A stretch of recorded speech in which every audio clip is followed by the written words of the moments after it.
여러분 안녕하세요. 오늘도 이렇게 또 주님 앞에 예배하러 오신 모두 다 환영합니다. 이렇게 첫 찬양부터 이렇게 할 때에 우리의 마음을 준비하고 또 경건하게 가질 수 있는 그런 시간이 됐으면 좋겠습니다.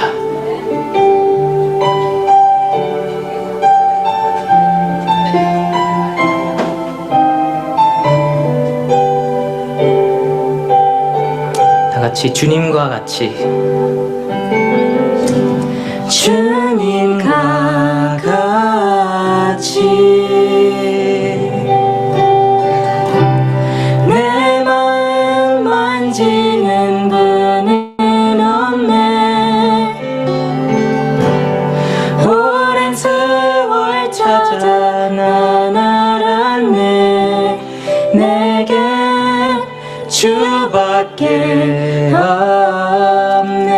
다시 고백합시다. 주님과 같이 주님과 같이 내 마음 만지는 분은 없네. 오랜 세월 찾아 난 알았네. 내게 주밖에 없네. 주잡이 강같이 흐르고 주 손길 치료하네.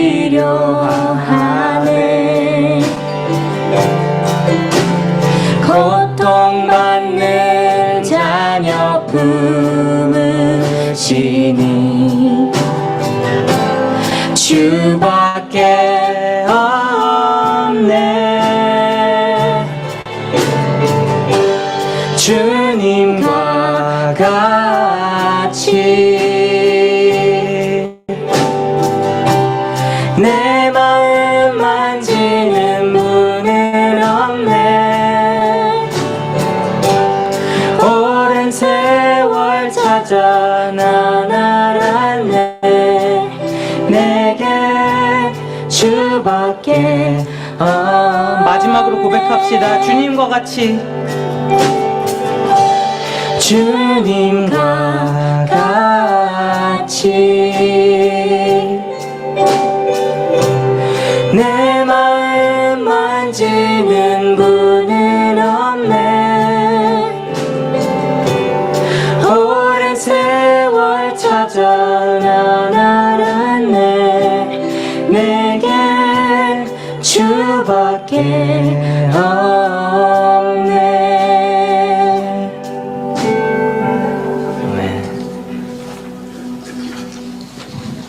우리 힘차게 하나님을 찬양하는 시간이 됐으면 좋겠습니다.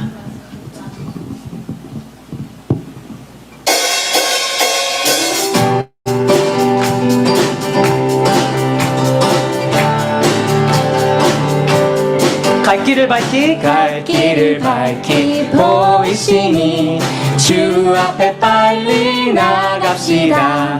우리를 찾는 구주 예수 편안해 하시네. 죄악 벗은 우리 영혼을 기뻐 뛰며 주를 보겠네. 하늘에 계신 주 예수를 영원히 섬기리. 우리를 오라 하시는 말 기쁘게 듣고 존중하세. 그 주를 믿기 지체 말고 속속히 나가세. 죄악 벗은 우리 영혼은 기뻐 뛰며 주를 보겠네. 하늘에 계신 주 예수를 영원히 섬기리. 주 오늘 여기 계시오니 다 와서 주의 말씀 듣세. 듣기도 하며 생각하니 참 진리시로다. 죄 영혼은 기뻐 뛰며 주를 보겠네. 하늘에 계신 주 예수를 영원히. 우리 3절 다시 한번 부르겠습니다. 주 오늘 여기 계시오니 나와서 주의 말씀 듣세. 듣기도 하며 생각하니 참 진리시로다. 죄악 벗은 우리 영혼은 기뻐 뛰며 주를 보겠네. 하늘에 계신 주 예수를 영원히 섬기리. 내게 강 같은 평화, 내게 강 같은 평화, 내게 강 같은 평화, 내게 강 같은 평화가 넘치네. 내게 강 같은 평화, 내게 강 같은 평화, 내게 강 같은 평화 넘치네. 내게 바다 같은 사랑, 내게 바다 같은 사랑, 내게 바다 같은 사랑, 내게 바다 같은 사랑이 넘치네. 내게 바다 같은 사랑, 내게 바다 같은 사랑, 내게 바다 같은 사랑 넘치네. 내게 샘솟는 기쁨, 내게 샘솟는 기쁨, 내게 샘솟는 기쁨이 넘치네. 할렐루야. 내게 샘솟는 기쁨, 내게 샘솟는 기쁨, 내게 샘솟는 기쁨. 다시 내게 강 같은 평화 마지막으로 부르겠습니다. 내게 강 같은 평화, 내게 강 같은 평화, 내게 강 같은 평화 넘치네. 내게 강 같은 평화, 내게 강 같은 평화, 내게 강 같은 평화 넘치네. 아멘. 할렐루야. 이렇게 마지막 찬양을 할 때에 이렇게 우리가 오늘 예배 가운데 우리의 모든 마음과 모든 진심을 위해서 이렇게 찬양하고 예배하는 시간이 되었으면 좋겠습니다. 네, 다 같이 온 마음 다해 찬양하겠습니다.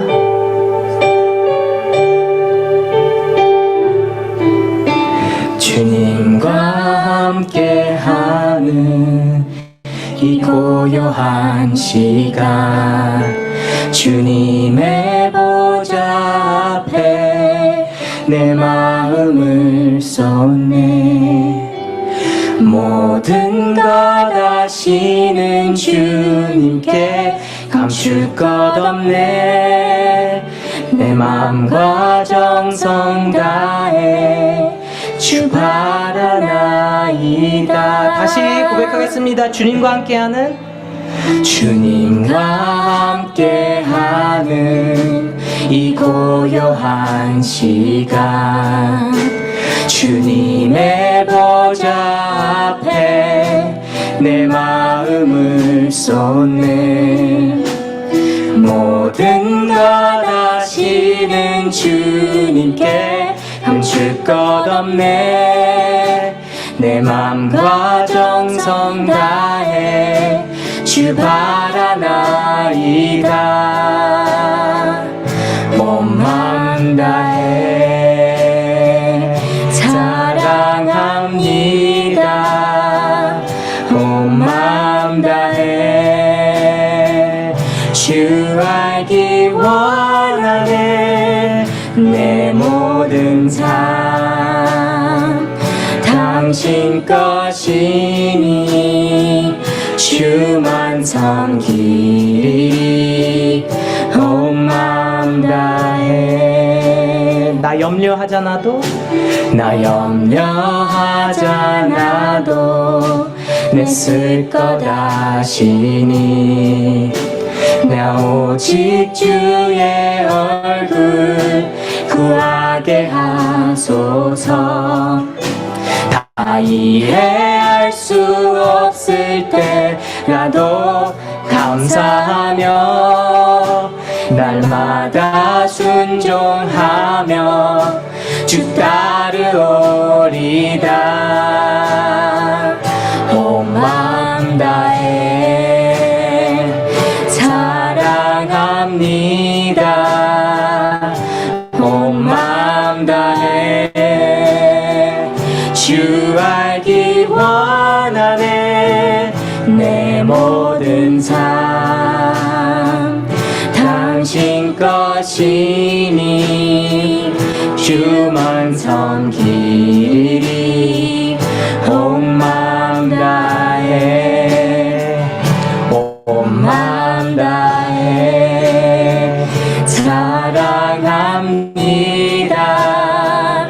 온 마음 다해 주 알기 원하네. 내 모든 삶 당신 것이니 주만 섬기리 온 마음 다해. 마지막으로 온 마음 다해. 온 마음 다해 사랑합니다.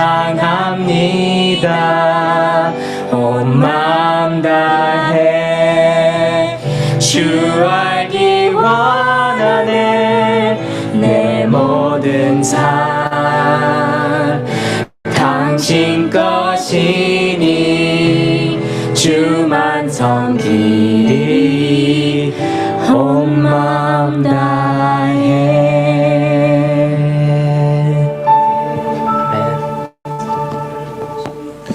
예, 격려의 박수를 쳐드리겠습니다. 수고했습니다. 아이들을 위해서 기도합니다.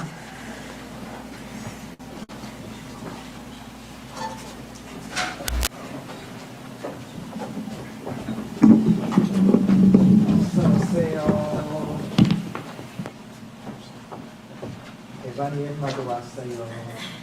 하나님 감사합니다. 우리 에바니 엠마를 사랑하여 주셔서 또 이렇게 교회에 나왔습니다. 하나님께서 하나님의 귀한 사랑과 은혜와 평강과 위로와 지혜를 믿음을 더하여 주시옵소서. 우리 송조한나를 위해서 기도합니다. 하나님 사랑하여 주셔서 또 세상 가운데서도 우등한 학생 되게 하여 주시며 하나님을 사랑하는 귀한 아이 될 수 있도록 주님 인도하여 주시옵소서. 하나님과 사람들에게 칭찬 듣는 아이 되게 해 주시옵소서. 하은이 하준이를 위해서 기도합니다. 하나님께서 이 속에 생명을 더하여 주셔서 생기 있게 살아갈 수 있는 성령의 아이들로 잘 성장할 수 있도록 도와주시옵소서. 예수님의 이름으로 기도합니다. 아멘. 들어가세요.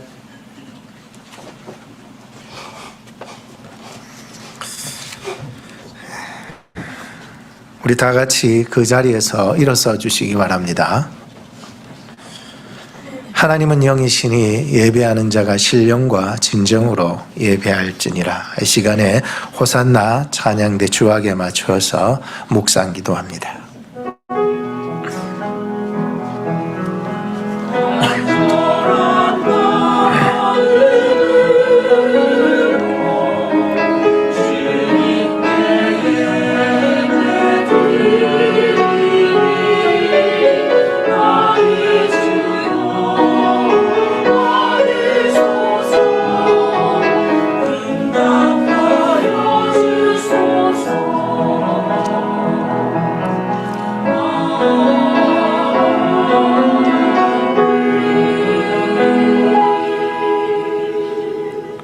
이러므로 우리에게 구름같이 둘러싼 허다한 증인들이 있으니 모든 무거운 것과 얽매이기 쉬운 죄를 벗어버리고 인내로서 우리 앞에 당한 경주를 경주하며 믿음의 주여 또 온전케 하시는 이인 예수를 바라보자. 그는 그 앞에 있는 기쁨을 위하여 십자가를 참으사 부끄러움을 개의치 아니하시더니 하나님 보좌 우편에 앉으셨느니라. 너희가 피곤하여 낙심하지 않기 위하여 죄인들이 이같이 자기에게 거역한 일을 참으신 이를 생각하라. 하나님, 세상은 점점 더 악해져만 가고 또 생기를 잃어가는 이 세상 속에서 하나님께서 우리에게 또 바라시는 이 예수 생명을 바라보며 살아갈 수 있도록 도와주시옵소서. 내일이 없이 살아가는 모든 허망한 인생들에게 하나님께서 주시는 귀한 소망을 허락하여 주시고 용기를 주시고 새로운 비전과 또 새로운 희망을 가지고 살아갈 수 있도록 저희들에게 힘을 더하여 주시옵소서. 오늘도 예배 가운데 허탈한 심령으로 오셨다면 오늘 이 예배를 통하여 주 안에 큰 은혜 받을 수 있도록 도와주시옵소서. 예수님의 이름으로 기도하옵나이다. 아멘. 찬송가 53장을 함께 부르시겠습니다.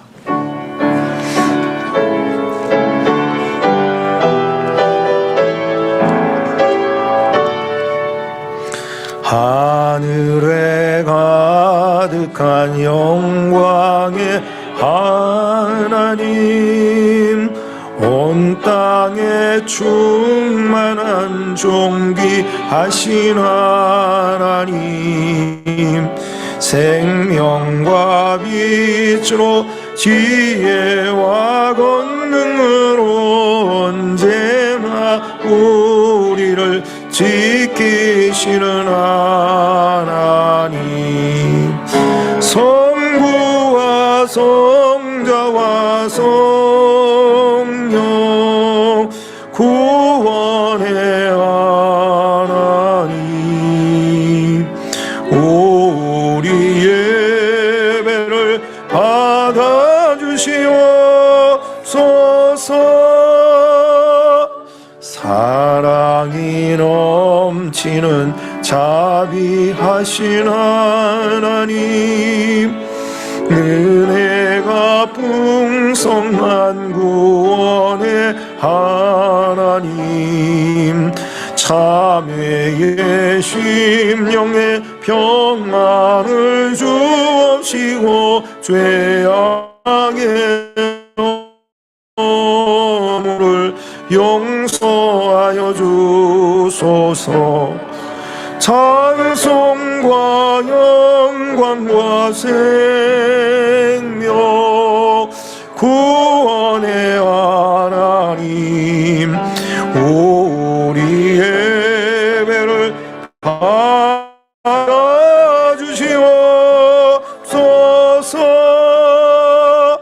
연약한 심령을 굳게 세워주시고 우둔한 마음을 지혜롭게 하시고 주의 뜻 받들어 참되게 살아가며 주 말씀 따라서 용감하게 하소서. 권능과 지혜와 사랑 구원의 하나님, 우리 예배를 받아주시옵소서.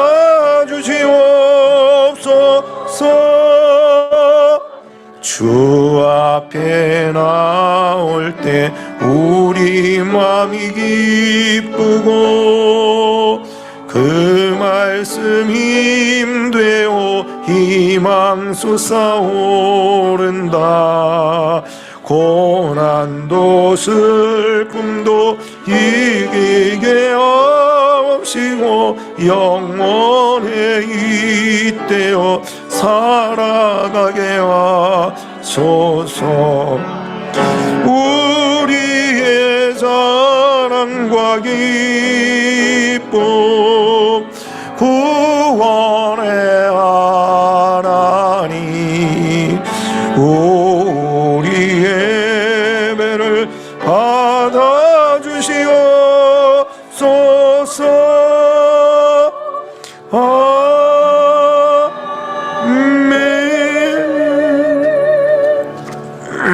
성시 교독을 하시겠습니다.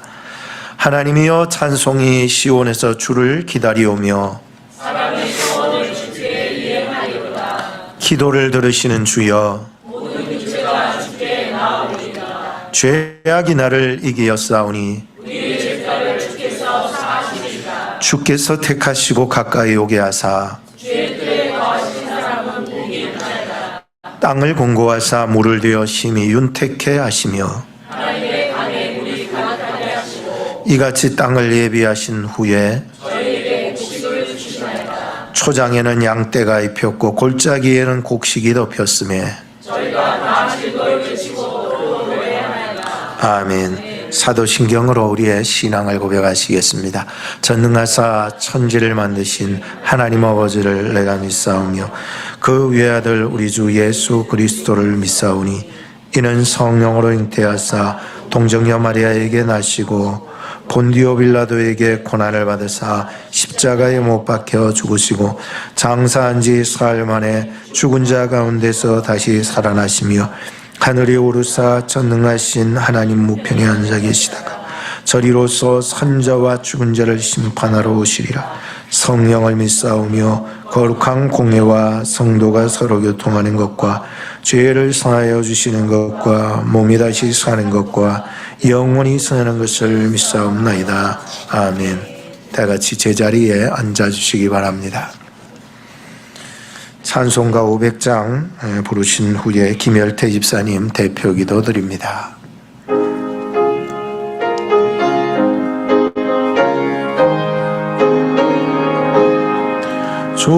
som성 외에는 더 기쁨 없도다. 날 사랑하신 주를 계시옵소서. 기쁘고 기쁘도다. 항상 기쁘도다. 나 주께 왔사오니 복 주옵소서. 나 주께 왔으니 복 주시옵소서. 주 함께 계시면 큰 시험이기네. 기쁘고 기쁘도다. 항상 기쁘도다.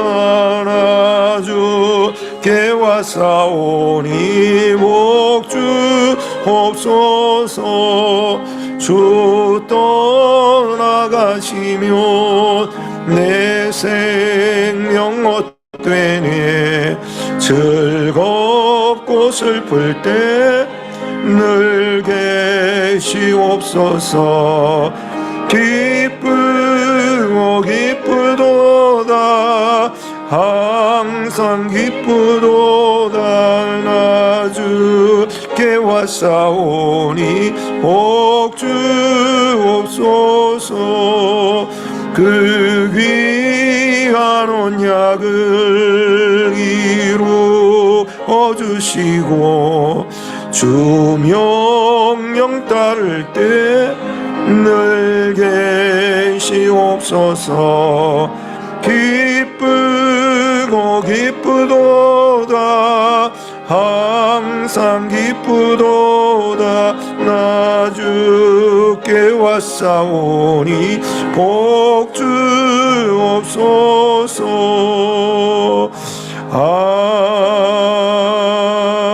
아멘.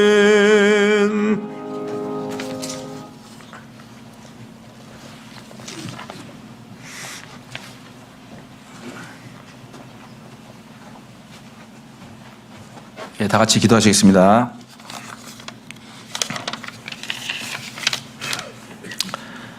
만세의 왕, 곡석지 아니하고 보이지 아니하고 홀로 하나이신 하나님, 모든 만물을 지으시고 특별히 땅의 흙으로 빚으시고 그 코에 생기를 불어넣어 사람을 만드신 하나님, 피조물된 인간의 반역으로 영원히 죽고 형벌받을 수밖에 없는 인간을 위해 자신의 독생자 예수님을 십자가에 내어놓기까지 참으시고 용서하시며 사랑하시는 하나님, 세세토록 존귀와 영광을 드리옵나이다. 하나님의 아들로서 이 낮고 낮은 땅 위에 오셔서 온갖 군상의 인간들과 함께 하시고 십자가의 죽으심으로 온 인류의 구원의 소망 되시고 하나님의 사랑을 확증하셨던 예수님, 영원한 찬송과 영광을 돌려드립니다. 지금 이 시간 우리의 마음에 하나님의 역사하심과 예수님의 십자가 사건을 알게 하시고 믿게 하시는 성령님, 찬양과 경배와 존귀함을 드립니다. 오늘 많고 많은 사람들 중에 저희 중앙장로교회 성도들을 선택하여 주시고 불러주셔서 온 우주의 왕 되신 하나님을 예배하는 영광스러운 자리에 있게 하여 주심을 감사드립니다. 우리의 영안을 열어주시고 하나님을 알게 하시고 예수님의 십자가 사건을 깨닫게 하시며 성령의 함께 하심을 체험하게 하심을 감사드립니다. 우리의 모든 삶을 처음부터 끝까지 계획하시고 인도하셔서 마음과 생각이 온전히 하나님의 자녀로 회복시키시며 온전케 하심을 감사를 드립니다. 이 시간 예수 십자가의 보혈을 의지하여 이곳에 나아싸우니 우리의 죄악된 심령과 육체를 정결하게 하여 주시옵소서. 우리의 모든 삶의 선택과 결정이 하나님의 부르심과 기뻐하심이 아닌 내 만족과 유익을 위하였음을 용서하여 주시옵소서. 내 마음의 중심이 하나님이 아닌 내가 되었음을 용서하여 주시옵소서. 내가 주인이 되어 하나님의 마음과 내 형제 자매의 마음을 아프게 하고 상처 주었던 죄악들을 용서하여 주시옵소서. 간과하오니 오늘 이 성전에서 드리는 예배가 하나님의 받으시는 예배가 되길 원합니다. 우리의 마음을 열어주시고 영안을 열어주시사 말씀과 찬양과 기도 가운데 하나님을 발견하게 하여 주시고 예수 십자가의 능력이 임하게 하시며 성령님의 인치심이 예배 가운데 임하게 하여 주시옵소서. 말씀 전가하시는 하나님의 목사님의 입술을 통해 성령님 역사하여 주시고 그의 삶을 붙들어 주시사 하나님의 은혜를 날마다 체험하는 복이 있게 하여 주시옵소서. 하나님이 주신 직분을 가진 자들에게 스데반 집사의 영성과 에바브로디도의 섬김이 있게 하셔서 이 교회가 온전히 세워지는 데에 부족함이 없게 하여 주시옵소서. 교사로, 음식으로, 설거지로, 청소로, 예배 준비로 섬기는 자들에게 하늘의 복이 임하게 하사 세상 사람들이 알 수도 없고 볼 수도 없는 평안과 기쁨이 넘치게 하여 주시옵소서. 특별히 청년들 기억하여 주시사 이 교회를 통해 하나님을 만나고 삶의 패러다임이 바뀌는 기적과 복이 임하게 하여 주시고 이 교회가 그 역할을 담당하는 영광이 있게 하여 주시옵소서. 영육간에 약하고 병든 자들이 있습니다. 예수님 손으로 만져주셔서 치유의 역사가 있게 하여 주시사 회복하고 하나님을 다시 예배하는 자리에 건강한 모습으로 돌아오는 은혜가 있게 하여 주시옵소서. 오늘 예배 가운데 온전히 하나님만 영광 받기를 바라오며 우리를 위해 친히 이 땅에서 십자가 지신 예수님의 이름으로 기도드렸습니다.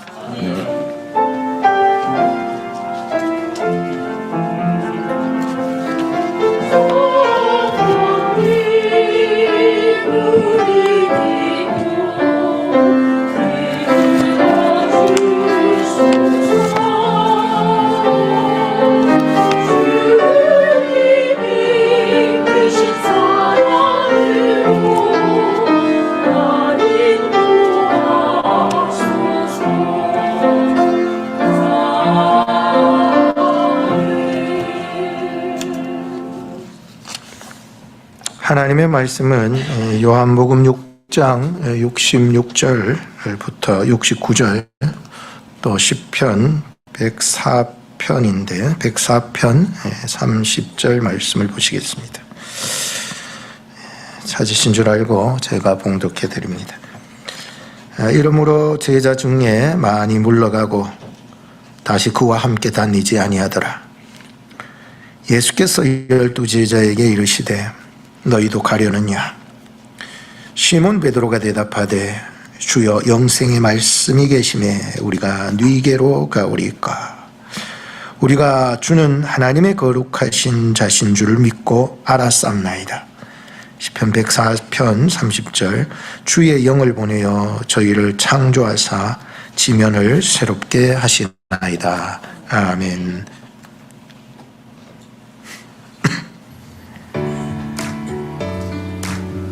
사랑하는 성도 여러분 반갑습니다. 2026년도 4월 넷째 주 교회 소식을 전해드립니다. 2026년도 중앙장로교회의 표어는 소명을 따라 세워지는 교회입니다. 이번 달 4월 주제는 제자도 예수님을 따르는 삶입니다. 봄철 대신방은 5월 마지막 주일 31일까지 진행됩니다. 개인별, 셀별, 가족별로 신청하실 수 있으며 다음 주일에는 글로벌 셀 대신방이 있을 예정입니다. 주님의 따뜻한 위로와 평안을 나누는 귀한 시간이 되길 기도합니다. 봄맞이 대청소 소식입니다. 따뜻한 봄을 맞이하여 남전도회와 청년회가 주관하는 교회 대청소가 5월 16일 토요일 오전에 있을 예정입니다. 교회를 사랑하고 주님께 감사하는 소중한 기회에 성도님의 많은 참여를 바랍니다. 또한 5월 17일에는 에드먼드에 위치한 헤이퍼 파크에서 야외 예배가 있을 예정입니다. 초록빛 향기와 주님의 사랑이 가득할 이 시간에 모든 성도님들을 초대합니다.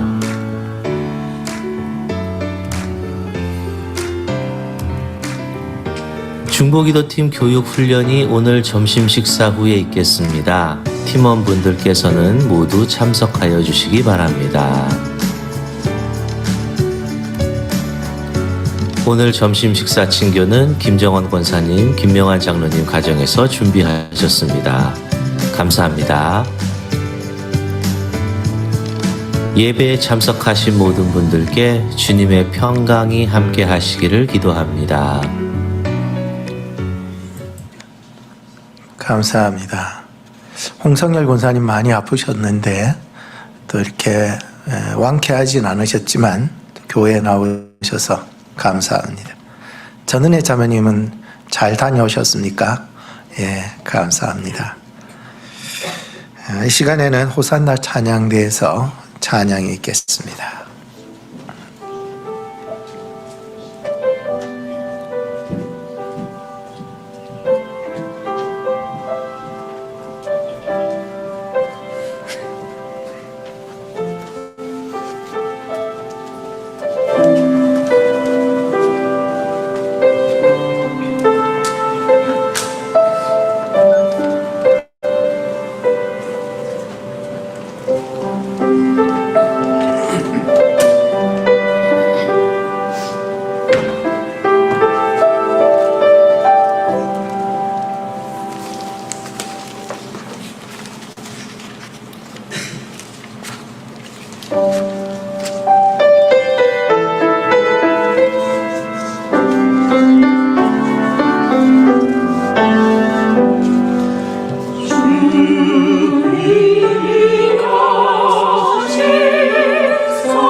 십자가 내가 처음 볼 때에 나의 맘에 큰 고통 사라져 오늘 믿고서 내는 알간대 참내 기쁨 영원하도다 오늘 믿고서 내는 알간대 참내 기쁨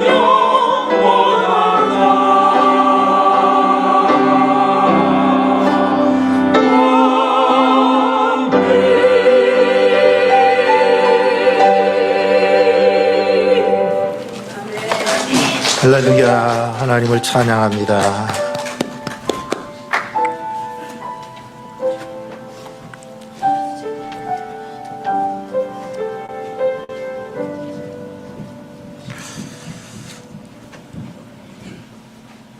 벌써 4월 달 마지막 주일을 맞이하였습니다. 주님을 따르는 삶, 제자도에 대해서 말씀을 계속 나누면서 오늘은 마지막 시간 주님과 함께 걷는 속도에 대해서 같이 말씀을 나누고자 합니다.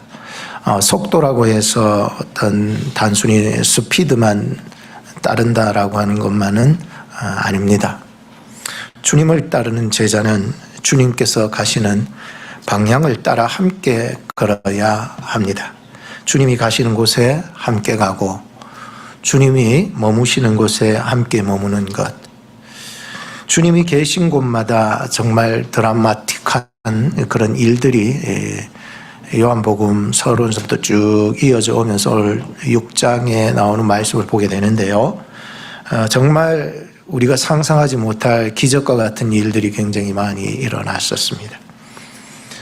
그때도 수많은 사람들이 따랐지만은 그 기적의 자리마다 예수님을 진정으로 믿으려고 하기보다는 기적만을 바라면서 자기의 유익을 어떻게 구하려고만 하는 그들의 모습들 말이죠. 그들의 모습을 보면서 이런 사람들은 결국은 언제라도 빠른 속도로 주님께 나왔다 할지라도 빠른 속도로 예수님을 떠나버릴 사람이다. 제자라고 하는 이름만 가졌지 정말 진정한 제자의 모습은 없구나라고 하는 생각이 듭니다. 그들은 어떤 사람입니까? 오늘 본문 66절 말씀에 보시면 제자 중 많이 물러가 다시 그와 함께 다니지 아니하는 사람들에 관한 이야기입니다. 그들은 주님과 함께 걷고는 있지요.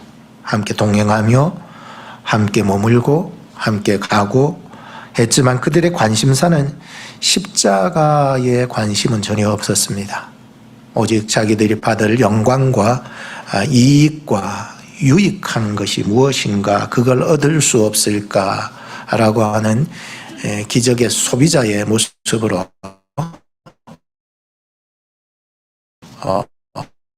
그냥 살아가고 있었던 것이죠. 오늘날에도 마찬가지입니다. 사람들의 발걸음을 유심히 관찰해 보면 사람들은 돈을 위해서 마치 엄청난 속도로 전진하고 있고, 건강을 위해서 엄청난 발걸음을 재촉하고 있고, 명예를 얻기 위해서 엄청난 속도를 향해서 달려가고 있고, 이 고독을 해결하기 위해서 정말 많은 사람들을 찾아 여기저기 다니는 그들의 발걸음을 보게 됩니다. 우리도 종교 생활로 이렇게 신앙생활을 하게 될 때에 마치 세상 사람들과 같이 돈과 건강과 명예와 고독 해결을 위한 삶으로 우리는 살아가게 될 것입니다. 교회에 오면 사람들 만난다. 교회에 오면 그래도 사람 관계를 좀 늘리지 않을까. 교회에 오면 건강해진다고 하니까 열심히 박수치면서 웃는 모습으로 열심히 종교생활을 하면은 정말 내가 무언가를 얻는 사람처럼 착각하면서 교회를 다니고 있지 않는가 말이죠. 그러면 참된 제자는 무엇입니까? 주님이 가시는 방향을 따라야 합니다. 그리고 그 방향을 따라 걸을 때에 속도를 맞춰야 합니다. 주님보다 나서지 말고 주님보다 게으르지 말고 주님과 함께 할 수 있는 그러한 제자의 모습으로 거듭나는 우리 교회가 되기를 축복합니다. 왕국을 사랑한 딸들, 아버지를 사랑한 딸, 주제를 두자면 그런 거고요. 셰익스피어의 작품 중에 리어 왕이라고 하는 그 작품이 하나 있습니다. 킹 리어 왕에 대한 작품이 있는데 참 비극적인 이야기죠. 리어 왕은 이제 나이가 늙어가지고 이제 자신이 또 오랫동안 이제 정치를 할 수 없어서 그 딸들이 3명이 있었는데 딸들을 불러서 이제 자신의 권력과 또 재산을 나눠주려고 불렀습니다. 그리고 이런 질문을 던지죠. 너희들은 아비를 얼마나 사랑하느냐라고 하는 질문이었습니다. 첫째 딸과 둘째 딸은 권력과 재산에 눈이 멀어가지고 거짓말로 막 아부 떨면서 아버지를 찬양합니다. 함께 살겠습니다. 온전히 아버지를 사랑합니다. 뭐 이런 말로 정말로 입술로 막 얘기를 합니다. 그 입술에서 나오는 그 말을 들으니 아버지는 참 기분이 좋아가지고 엄청난 재산과 권력을 그들에게 줍니다. 첫째 딸과 둘째 딸에게. 근데 막내 딸은 이런 아부를 잘 못 들다 보니까 이런 말을 합니다. 불행하게도 저는 그런 말재주가 없습니다. 아버지, 저는 오직 자식된 도리로서 전하를 사랑할 뿐 그 이상도 그 이하도 아닙니다. 이렇게 얘기를 합니다. 아버지가 엄청나게 분노가 일어난 거예요. 그래도 그렇지 아버지한테 입에 좀 아부를 떨더라도 좀 좋은 말 하지 하면서 막내딸에게는 재산 하나도 없이 그냥 빈털터리로 다른 나라로 쫓아내버립니다. 그래서 프랑스 나라로 쫓겨가게 되죠. 그리고 나서 이제 아버지는 왕의 자리에서 이제 물러나서 자신의 호위병을 100명을 두게 되는데 첫째 딸, 둘째 딸이 이제 권력과 재산을 가지니까 이제 뭐 아버지가 그렇게 힘도 없는 사람이니까 뭘 호위병을 100명이나 두냐고 50명으로 줄이다가 나중에 아예 호위병을 두지 않게 만들어 버렸습니다. 그러니 거기서만 그만둔 게 아니라 이 두 딸이 그만 빈털터리 아버지를 폭풍우가 치는 그 황야로 쫓아내 버립니다. 거기에서 이 왕 리어가 미치광이가 되죠. 미쳐가지고 살아가게 되는. 이 소식을 이제 그 막내딸이 들었는데 막내딸은 이제 프랑스로 가서 정말 왕비가 되었습니다. 그래가지고 아버지의 그 안타까운 소식을 듣고는 그 프랑스의 군사들을 이끌고 영국으로 이제 아버지의 소식 듣고 영국으로 오죠. 와가지고는 싸움을 하게 되는데 말이죠. 아버지와 딱 만나가지고 미치광이 아버지를 만나가지고 아버지 그래도 막내딸이 그때는 내가 한 푼도 안 주고 내쫓았는데 자기 찾아와서 자기를 지켜주겠다고 했어요. 얼마나 고마웠겠어요. 아버지가 엉엉 울면서 막내딸하고 막 부둥켜 안고 내가 잘못했다 아니에요 아버지 막 하면서 눈물의 제의를 하죠. 근데 안타깝게도 이 막내딸이 저기 몰고 온 그 프랑스 군대가 그만 영국군에게 패하고 맙니다. 아유 이제 막내딸이 이제 큰 딸, 작은 딸 이제 이렇게 붙잡혀 가가지고 이제 밧줄로 목을 매 가지고 사형을 당하게 됩니다. 안타깝잖아요. 아유 자기 막내 동생인데 이렇게 죽여버리고. 그런데 그 죽은 막내 딸을 아버지가 품에 안고는 이 심장이 파열돼 가지고 같이 죽게 됩니다. 그리고 이제 첫째 딸, 둘째 딸, 그 악랄한 그 첫째 딸, 둘째 딸은 남자 하나 때문에 서로 독차지하려고 그러다가 서로 미움이 생겨가지고 큰 언니가 동생을 독살해서 죽입니다. 또 그것이 이제 나라에 들통이 나게 되니까 이 큰언니도 자살을 해서 죽었다는 얘기입니다. 뭐 이런 동화 같은 얘기 들으니까 전부 집중해서 잘 들으시네요. 인간은 누구나도 죽지만 많은 교훈을 던져주는 작품인 것 같습니다. 아버지가 뭐 하려고 그 돈을 그냥 권력을 끝까지 움켜잡지 뭐 하려고 딸들에게 줬냐 이런 생각도 해보고요. 그런데 사실은 그거보다도 저에게는 이 작품이 한 가지 중요한 큰 교훈을 던져줬습니다. 인간성을 상실한 채로 권력을 가지고 재물을 가진다.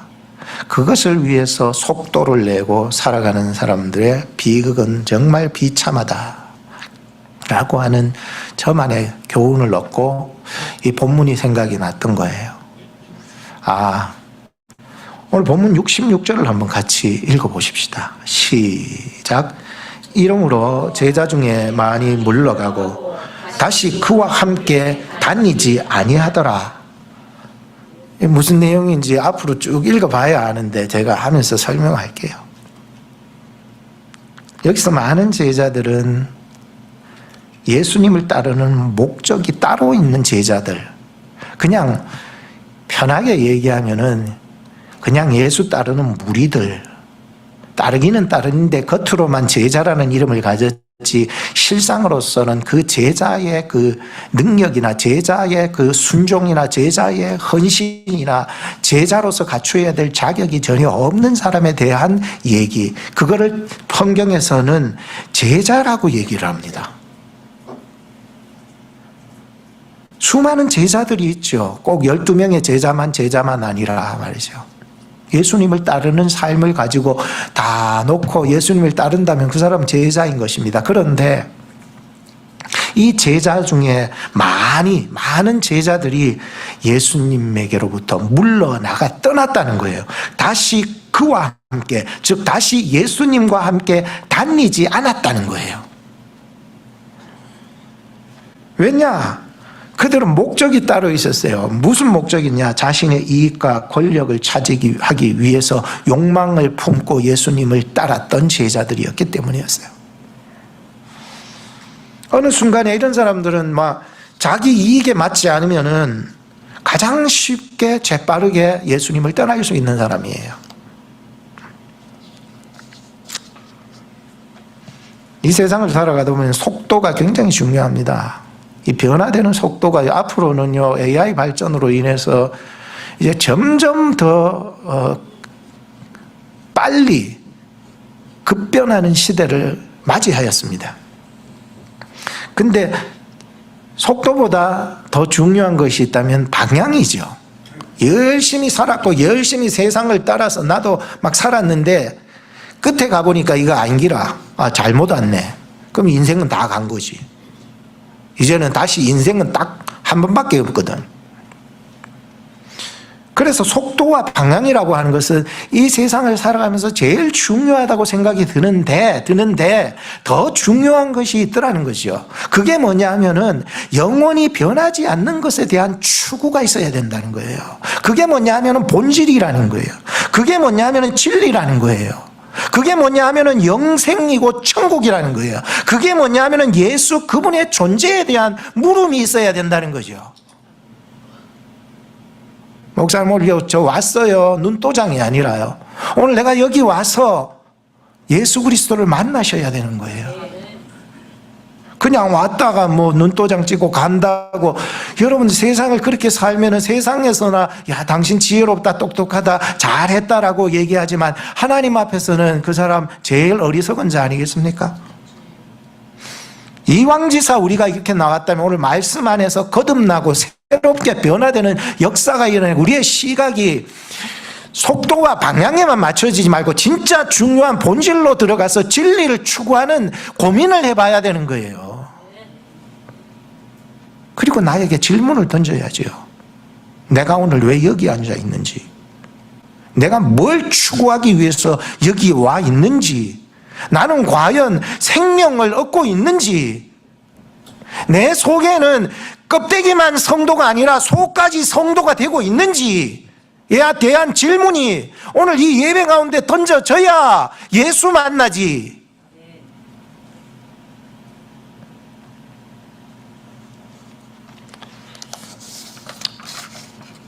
첫째로는 이름으로라고 하는 말씀을 전하고 싶습니다. 이름으로.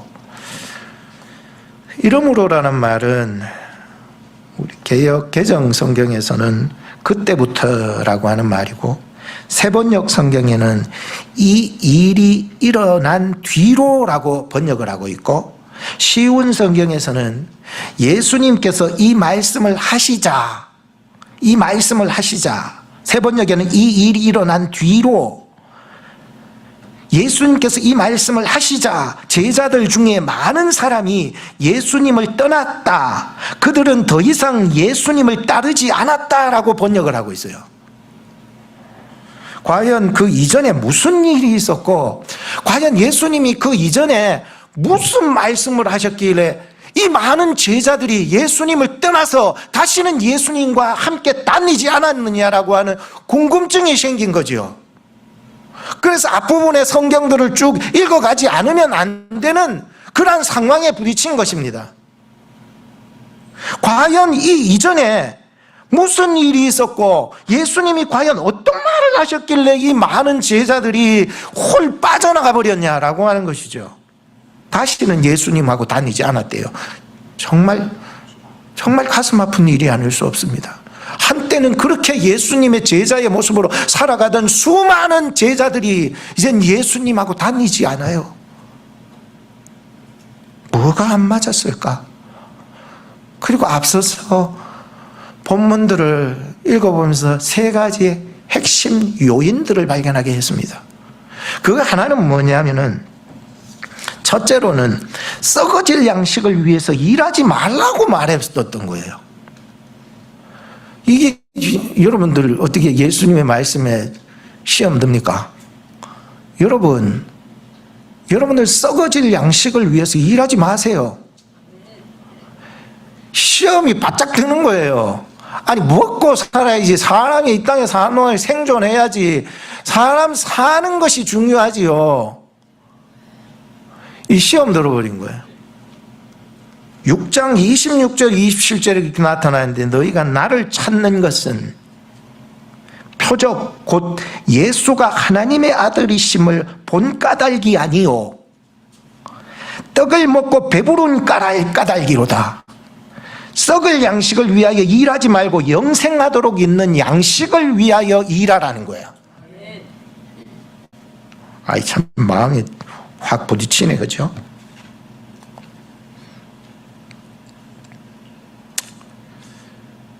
우리가 교회에 와서 예배 드릴 때에 하나님의 만남이 있어야 됩니다. 하나님을, 예수님과 늘 동행하는 것을 경험하고 느끼고 마음속에 확신이 확 와닿아야 돼요. 교회에 한번 왔다가 가니까 허탈한 게 아니라, 교회에 왔다가 가니까는 이 말씀에 자꾸 부딪히는 게 아니라 이 말씀을 스폰지처럼 막 흡입해 나가는 거예요. 이 말씀이 나에게 걸림돌이 되면 그 사람은 더 이상 안 들립니다. 이 잔소리가 아니고, 이 말씀은 뭐예요? 썩어질 양식 위해서 일하지 말라고, 썩지 아니할 양식을 위해서 일하라고. 이게요, 마음에 부딪히니까 안 들어오는 거야. 이 말씀이 이해가 안 되고요. 두 번째 이유는 인류를 위해서 십자가에 죽어 생명이 떡이 될 것이라고 예수님 자신은 말했던 거예요. 그러면 자신에게 돌아올 이 다른 제자들에게 돌아올 세상적 유익이 전혀 없었던 거예요. 계산해 보니까, 아니, 자기는 십자가에서 예수라고 하는 사람 말이야, 우리가 따랐는데 말이야, 자기는 죽어서 말이야, 이 인류를 위해서 말이야, 생명의 떡이 되어서 그렇게 뭐 죽어버린다. 우리에게 남는 게 없는 거야. 시험이 바짝 드는 거예요, 이게. 내가 곧 생명의 떡이라. 인자의 살을 먹지 아니하고 인자의 피를 마시지 아니하면 너희 속에 생명이 없느니라. 이 자체도 이해를 못하는 제자들이 분명히 있었다고 생각해요. 왜냐하면 이 예수님의 죽음이 얼마나 우리 인류에게 생명이 되었는지를 깨닫지 못하기 때문에 전혀 오해하는 거예요. 왜? 기적을 따라다니면서, 표적만 따라다니면서 예수 진정한 만남은 전혀 없고 그냥 기적을 통해서 베풀어주는 그 오병이어의 기적만 떡만 먹고 다녔으니 육체의 배만 부르지 영적인 양식은 하나도 못 먹고 다녔던 거예요. 그래 이 말씀이 이해가 될 수 없어서 시험에 바짝 들어버린 거예요. 셋째는 고난의 예수님과 연합하는 자가 되라고. 아니 영광만 바라보던 제자들이 고난과 제자로서의 그 당연히 따라야 될 그 고난과 헌신과 아픔과 괴로움은 전혀 생각을 못하는 거예요. 전혀 내가 얻을 이익이 얼마나 될까, 내가 교회에 나와서 내가 얻을 영광은 뭘까에 대한 집중으로 살아나가고 신앙생활을 하는 사람, 이 속에는 텅 빈 허무한 인생을 살아가는 사람이에요. 오늘 저나 여러분들이 말씀에 있어서 영적 깨달음이 있기를 축복합니다. 왜냐하면 어떤 농부가 씨를 뿌렸는데, 말씀을 뿌렸는데 이 영적인 깨달음이 없다 보니까 새들이 와가, 마귀가 와가지고 훌 쪼아먹어 버렸다는 게, 말씀이 심겨지지 않도록. 또 농부가 또 씨를 뿌렸는데 말씀 때문에 이 시험 들어가 넘어지는 거야. 진짜. 또 말씀을 뿌렸는데 세상의 염려와 재물의 유혹이 막 들어가지고 이게 열매를 맺지 못하는 거야. 그건 넘어지는 거예요. 오늘 저나 여러분들이 하나님의 말씀 앞에서 옥토와 같은 마음밭이 되기를 축복합니다. 왜 그렇게 되어 있는지 아시죠? 세상 사람들은요, 다 하나같이 쫓는 것은 말씀이 아니에요. 기적이에요. 예수 믿으면 내 건강이 좋아진대요. 예수 믿으면 우리 자녀가 잘 된대요. 예수를 믿으면 내 생명이 더 길어지는 것 같아요. 예수 믿으면 이 교회 사람들 만나서 외롭지 않아요. 그렇게 예수 믿는다고 하면서 교회에 나오셨다면 오늘 이 말씀에 좀 부딪힘이 와닿아야 된다고 생각드네요. 여러분들은 왜 여기 나왔습니까? 라고 하는 거예요. 두 번째로 말씀드리고자 하는 것은 너희도 가려느냐의 예수님의 질문입니다. 그렇게 수많은 제자들이 다 떠나가 버리니까 마음이 흔들릴 수밖에 없잖아요. 저도 목회를 해나가면서 제일 두려웠었던 과거의 기억을 해보면 사람들이 내게서 떠나가는 것이 죽는 것보다 두려웠다고 말씀드린 적이 있었지요. 사람들이요, 다 훌훌 떠나가 버리는 거예요. 그러니 나머지 남겨진 사람들이 두려운 거예요. 물론 지금 다 극복했죠. 극복하는데 가장 마음에 사랑하는 자녀들까지도 내보내줄 수 있는 그런 마음까지도 가지고 있기 때문이에요.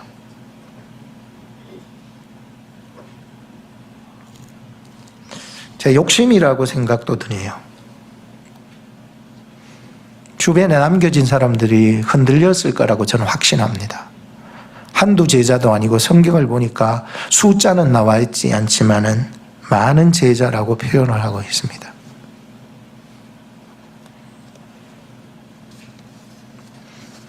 그때 흔들렸던 사람은 남겨진 사람들에 대한 이야기뿐만 아니라 제자들도 흔들렸다고 마음에 와닿았습니다. 분명히 와닿았습니다. 그럼 예수님이 이런 말씀 하실 이유도 없는데. 그래, 예수님도 사실은 100% 인간이잖아요. 왜 안 흔들렸겠어요? 십자가 앞에서도 십자가 너무 괴로워서 앉으려고 하셨던 예수님이셨는데. 그렇다고 해서 예수님이 뭐 냉정한 사람처럼 나 몰라라 하고 뭐 관여도 안 하고 그런 분은 아니라고 생각이 들어요. 왜? 그분은 참 목자이시기 때문에. 그들이 비록 세상에 속하여 세상의 유익 때문에 수많은 제자들이 재빠른 태도의 변화로 다 빠져나가고 있었다 해도 예수님은 어떻게 하셨을까 보니까 예수님의 관심사는 수많은 무리의 제자의 관심이 없으셨어요. 자기가 선택하신 12명의 제자들에게 깊은 관심이 있으셨어요.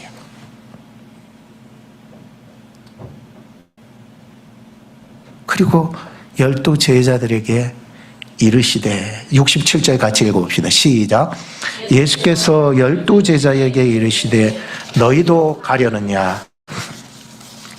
어제 이 말씀을 보면서 계속 묵상했어요. 나에게 주신 말씀이라고 생각하고 너도 가려느냐. 김성훈 목사 너도 가려느냐. 묵상 계속합니다. 집사님 너도 가려느냐. 권사님 너도 가려느냐.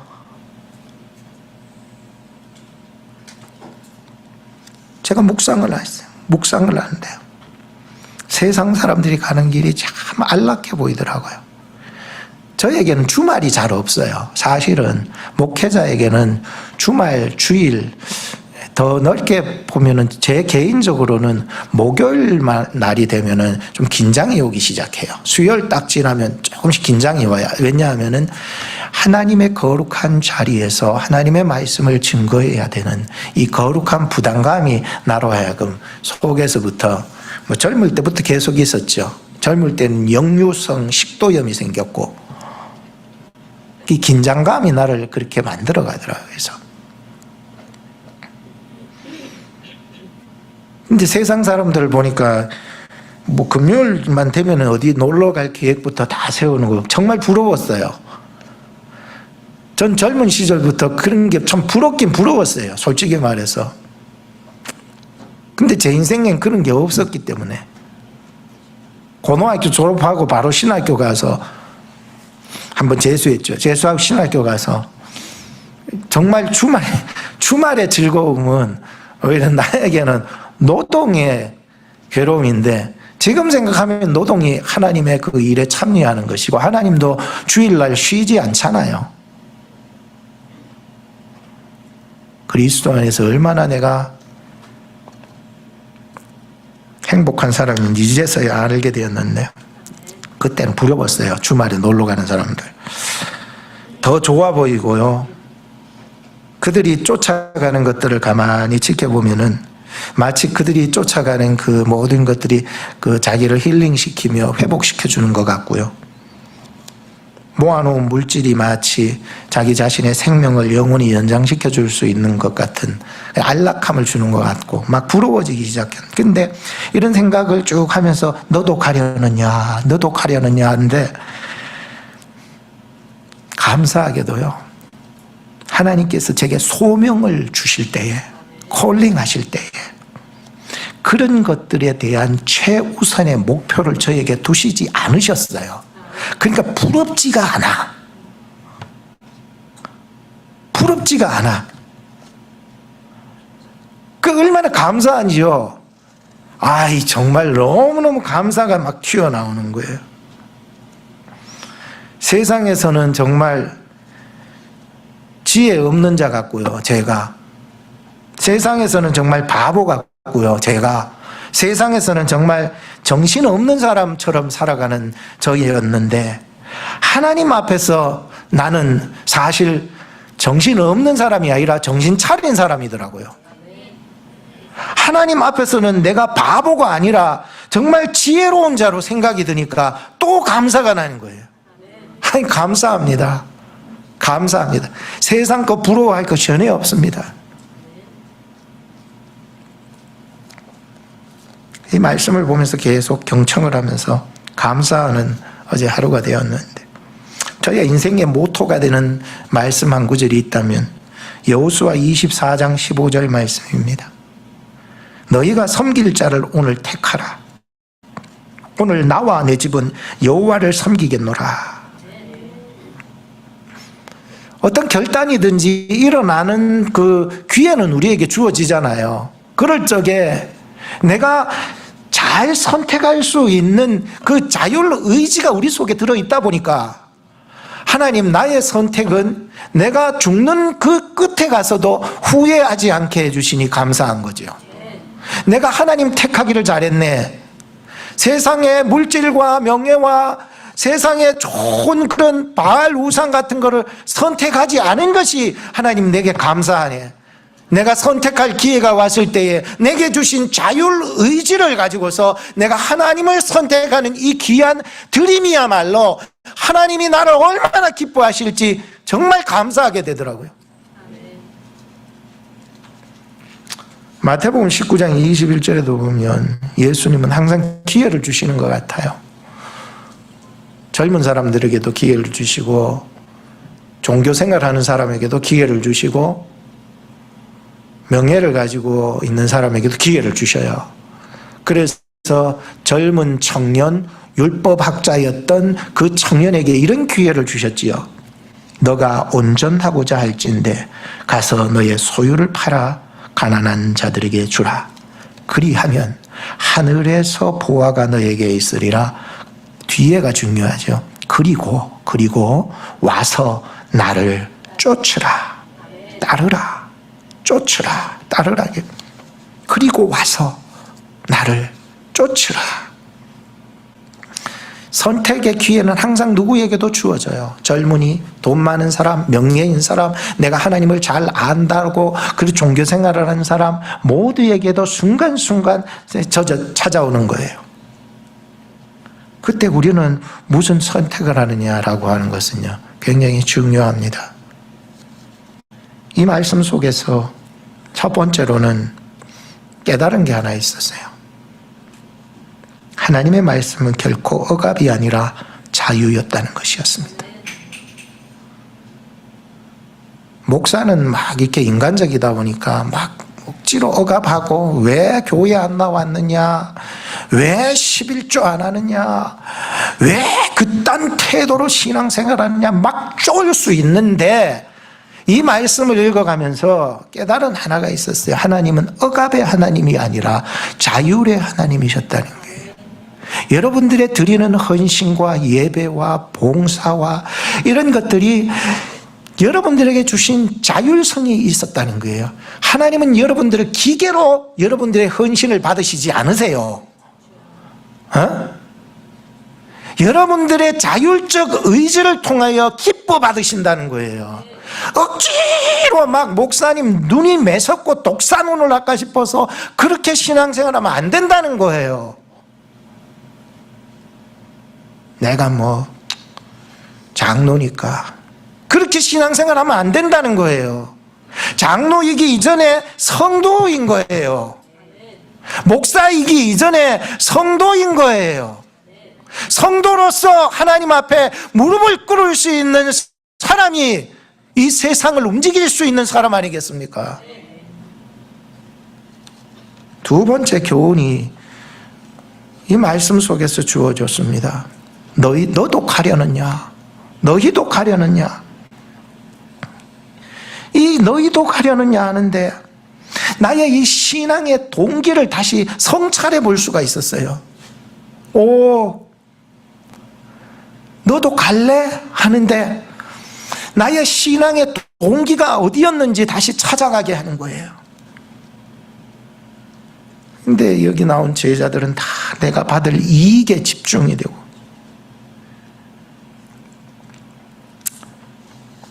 주님은 나에게 누구실까라고 질문을 자꾸 하세요. 설교를 들으면서도 주님은 나에게 누구십니까?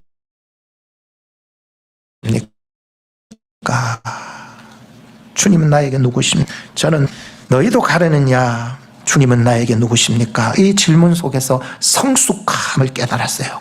성숙해지는 것을 깨달았어요. 내가 받을 이익에 대해서만 생각하던 옛 모습이 이제 사라지고 정말 내가 주님 앞에 누구인지, 주님은 나에게 어떤 분이신지 집중하게 되는 거예요. 이익에 집중하지 않고 영광에 집중하지 않고 주님에게 집중하는 거예요. 세 번째는 너희도 가려느냐 하는데 고독함을 느끼게 되었어요. 고독하다. 다 떠났는데 너도 가려느냐 하는데 주님을 계속 따르겠다라고 하는 이 마음은 드는데 고독이 느껴지는 거예요. 아, 제자가 되려면 고독해져야 되는구나. 세상 사람들이 다 간다고 해서 나 따라가면 넓은 길이지요. 덜 외롭겠지요. 그러나 주님을 따르는 참 제자의 길은 고독한 길이에요. 그 고독한 길에 내가 어떤 고독한 길을 가느냐? 거룩한 고독한 길을 가야 됩니다. 거룩한 길을. 하나님이 힘을 주실 줄로 믿습니다. 외롭지 않게 하실 줄로 믿습니다. 세상에 천군만마를 얻는다 해도 하나님 잃어버리면 진짜 외로운 거예요. 네 번째는 너희도 가려느냐 하는데 참 목자 되신 예수님의 그 마음이 생각이 났어요. 너도 갈래? 이 가라는 얘기는 아니잖아요. 솔직히 말하면. 그럼 뭐예요 그러면? 너희도 가려느냐라고 하는 것은 너희도 가라는 얘기예요? 그건 아니잖아요. 그럼 뭔 얘기예요? 네가 다시 돌아올 때까지 내가 기다리겠다는 거예요. 비록 우리는 살아가면서 세상을 쫓아갈 수 있겠더라고요. 우리의 생각도 잠시 잠깐의 우리의 생활도. 근데 참 목자 되신 예수님께서는 너희도 가려느냐 하는데요. 야, 이거는 주님의 마음은 그게 아니군요. 내가 다시 돌아오기를 기다리시는군요 라고 하는 마음이 드니까요. 매일매일의 삶이 내가 주님 앞에 또 돌아가는 거예요. 저녁 때 되면은 하나님 내 삶이 몇 점입니까 하면은 50점. 그 또 아침에 또 일어나면은 또 가려느냐 하는데 또 새 힘을 주시는 거예요. 주님은 항상 우리를 기다리시는 하나님이세요. 어제도 질문을 했어요. 성훈아, 너도 갈래? 마음에 눈을 감고 있는데 자꾸만 갈래? 니도 갈래? 딴 사람들 다 가는데 니도 갈래? 니도 갈래? 그리고 안 가는 나의 모습을 보고 얼마나 감사한지요. 오늘도 주일인데 이렇게 주님 앞에 나와서 예배드리는 여러분들 얼마나 감사한지. 세상이 우리를 유혹해도 기회가 있을 때마다 주님은 그 말씀을 하실 것입니다. 니도 갈래? 니도 갈래? 저 유혹 따라서 니도 갈래? 올해 초에 저는 하나님 앞에 올해 초 신년 기도회 때 저는 서원을 했어요. 하나님, 올해도 나를 드리겠나이다. 내 몸을 드리겠나이다. 주님, 나를 드립니다. 나를 드립니다. 어떤 유혹이 찾아와도 나는 드린 인생이 되어 한 눈을 팔지 않도록 해주세요 하는데 어제도 또 나를 드리게 되는 거예요. 매일매일 내가 하나님 앞에 드려지는 삶이 되는 거예요. 그때마다요, 하나님이 말씀과 성령으로 나를 붙잡아 주시는 걸 경험했어요. 그리고 어제 봤던 말씀이 나를 또 새롭게 만들어 주셨는데 시편 104편 30절 주의 영을 보내어 저희를 창조하사 지면을 새롭게 하시나이다 하는데 이 세상이 얼마나 기계화가 되어 가는지, 인간의 이 존재가 점점 사라지고 일할 곳도 없어지고 세상은 마치 기계를 통하여서 바벨탑을 쌓아가고 있고 하나님으로 대체할 수 있는 무기를 만들어가고 있는 이 세대를 보면서 아하, 이 세대는 더 이상 감동의 시대는 사라진다는 것을 깨달았어요. 감동이 사라져요. 이제는 기계가 사람보다 능가하는 거예요. 사람을 대체할 수 있는 시대가 다다른 거예요. 사람의 이 생각을 넘어서 이 영혼을 기계 속에 주입하려고 하는 시도가 시작되는 거죠. 마치 우리의 힘으로 하늘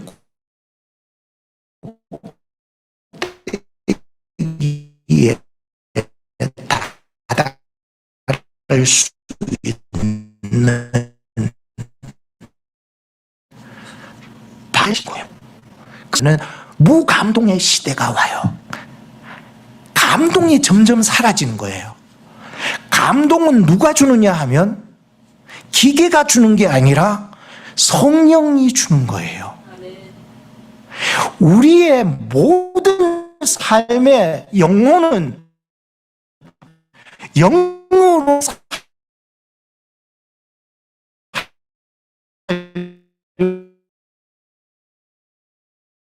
영의 감동을 얻어서 가야 되는 사람이에요. 탑을 쌓아가고 있으니 감동이 사라지고 있는 거예요. 아무리 춤을 추자 해도 춤 안 추고요. 아무리 노래를 부르고 피리를 불어도 동요하는 사람이 없어요. 왜? 영혼이 있으면서도 무감동의 시대가 이미 왔기 때문이라는 거예요. 여러분들은 어떻습니까? 뭐에 눌려서 살고 있습니까? 여러분들이 섬기는 그 우상이 예수 그리스도의 이름으로 파멸되기를 축복합니다. 그래야 주님의 존재가, 성령의 존재가 나에게 찾아와셔서 감동하게 하시는 거죠.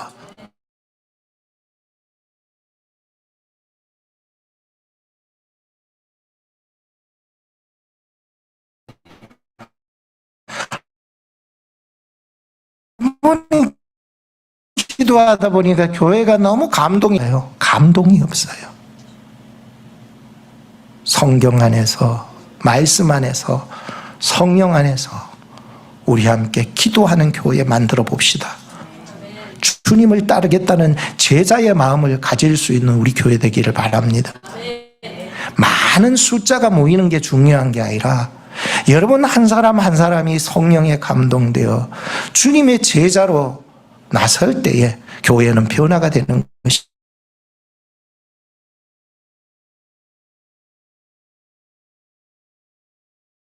않을까요? 시작. 시몬 베드로가 대답하되 주여 영생의 말씀이 계심에 우리가 네게로 가오리까 우리가 주는 하나님의 거룩하신 줄 알고 믿고 알았사옵나이다. 참 베드로의 고백은 참 대단합니다. 이 사건뿐만 아니라 주님은 또 물으셨죠. 사람들이 나를 누구라 하느냐. 여러분들의 하나님 안에서 진정한 고백이 오늘 터져야 됩니다. 주는 그리스도시요 살아계신 하나님의 아들이라니. 세상 사람들은 주는 선지자요, 주는 예레미야와 같고 엘리야와 같고 주는 뭐 그런 사람들과 같은데 베드로가 그 고백을 했을 때 예수님이 이런 질문을 하죠. 누가 너의 입으로 그 고백을 하게 하였느냐? 아느냐? 혈육이 아니라 하나님께서 너로 고백하게 하였다고 말이죠. 여러분들이 입술하는 고백이 믿음의 고백이 되기를 축복합니다. 오늘 본문에서 중요한 그냥 스쳐 지나가야 될 단어가 하나 있는데 매우 중요한 거였어요. 잘 들어보세요. 시몬 베드로가 대답하여 주여 영생의 말씀이 계심에 우리가 네게로 가오리까. 69절에 우리가 주는 하나님의 거룩하신 자신 줄 어떡하고? 이 땅에서 여러분 제일 중요한 것은 물질이 아니고 명예가 아니고 내 자존심이 아니고 뭘까요? 믿음이에요. 믿음이 있어야 되는 거예요. 이 믿음은 내가 믿습니다 해서 믿는 겁니까? 하나님이 은혜로 하나님이 주시는 선물입니까? 은혜로 주시는 선물입니다. 그러므로 제가 강요해서 받는 것은 아니기에 여러분들이 이 말씀을 들으면서 빨리 시간이 지나가기만을 기다리는 속도에 매이지 마시고요. 진정히 내가 예수 그리스도를 만나고 있느냐 고백할 수 있는 사람들이 되어야 되죠. 요한복음 20장 30절 31절 말씀을 읽고 마치겠습니다.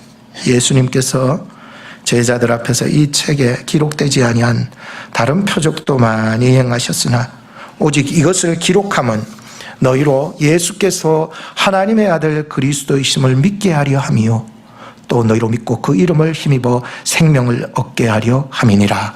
아멘. 기도하겠습니다. 주님을 따르는 삶, 제자도에 관한 말씀으로 4월달을 살게 하심을 감사합니다.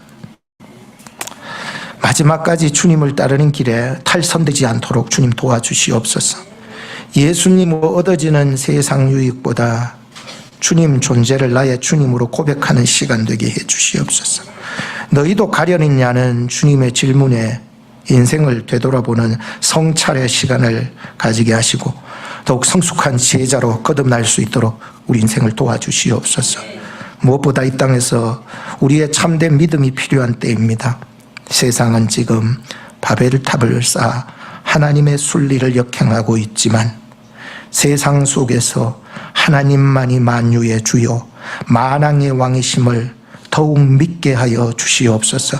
우리를 위하여 십자가에 죽으사 구원하시고 부활하사 영생 주신 우리 구주 예수 그리스도 이름으로 기도드립니다. 아멘. 찬송가 360장 부르시면서 준비하신 헌금을 하나님 앞에 드리겠습니다.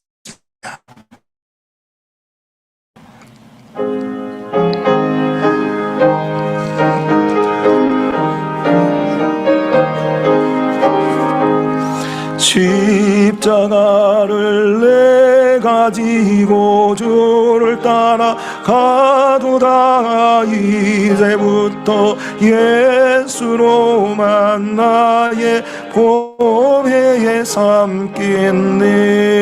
세상에서 부귀 영화 모두 잃어버려도 주의 평안 내가 받고 영생 복을 얻겠네. 주도 곤욕 당했으니 나도 곤욕 당하리. 세상 친구 간사대 예수 진실하도다. 예수 나를 사랑하사 빛난 얼굴 비치면 원수들이 미워하나 염려할 것도. 우리 일어나서 찬양합시다. 네.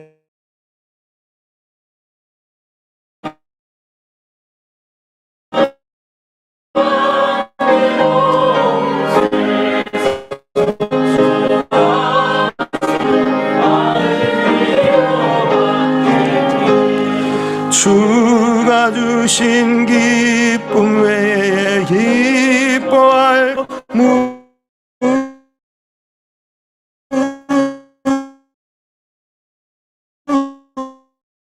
무엇냐. 주가 나 아멘. 하겠습니다. 하나님 감사합니다. 오늘도 주의를 지키며 주님 앞에 나와 겉모습만 주님을 찬양하고 예배할 것이 아니라 우리의 영으로 우리의 심령으로 하나님을 예배하오니 주님 기뻐받아 주시어 귀한 은혜 가운데 주님과 동행하는 귀한 삶을 살아가게 하시고 또 속도와 방향도 중요하지만 우리가 더욱 지켜나가야 될 영원한 생명 저 천국을 소망하며 주님과 동행하는 저희들 되게 하여 주시옵소서. 오늘도 주 앞에 드려진 헌물이 하나님 앞에 영광되게 하시며 가난한 자들과 약한 자들에게 도움이 될 수 있는 헌금이 되게 하여 주시옵소서. 예수님의 이름으로 기도합니다. 아멘. 축도하겠습니다. 이제는 이제는 영생의 말씀으로 우리 곁에 찾아오신 주 예수 그리스도의 은혜와 무감동한 세대 속에서도 쉬지 않고 새 일을 행하시는 하나님 아버지의 신실하신 사랑과 우리의 메마른 영혼을 새롭게 하셔 진리의 길을 걷게 하시는 성령님의 교통하심이 세상의 속도에 휩쓸리지 않고 주님의 보폭에 맞추어 묵묵히 동행하기로 결단하는 우리 모든 성도님들의 삶과 가정 위에 이제로부터 영원까지 항상 함께 계실지어다. 아멘.